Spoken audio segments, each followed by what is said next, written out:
If you walk down to the beautiful shores of Lake Sagatagan on the campus of St. John's University during the early morning hours this fall, chances are you'll see St. John's and St. Ben's rowing team practicing their sport. Crew is a club sport for the schools, which means they don't have a coach and they're self-taught. Senior Maddie Ames says she took up the sport after watching the Olympics 4 years ago. None of us here right now had any experience.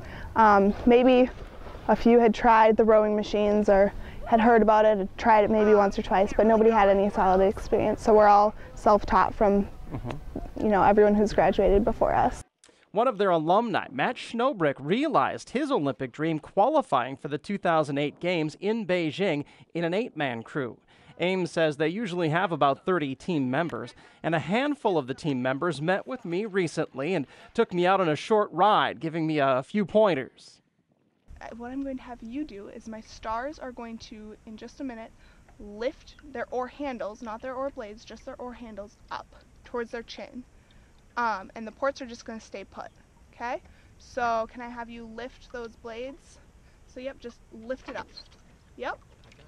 Okay, and then I'm going to have my ports lift up their oar handles, and stars, you can put yours down. Go ahead. Okay, now go back to set. So you can see we can go all the way. That's kind of the spectrum. We won't tip, but that's when you feel it tippy. That's somebody has their oar handle not the right height. So the height that it's at right now, that's your correct height. Okay. Races are called regattas. The St. John's and St. Ben's team usually compete in about 3 or 4 every fall against other colleges around the state. The common length for a regatta is a 5K. Competitions are held for 2, 4, and 8-seat boats. Jim Maurice, WJON.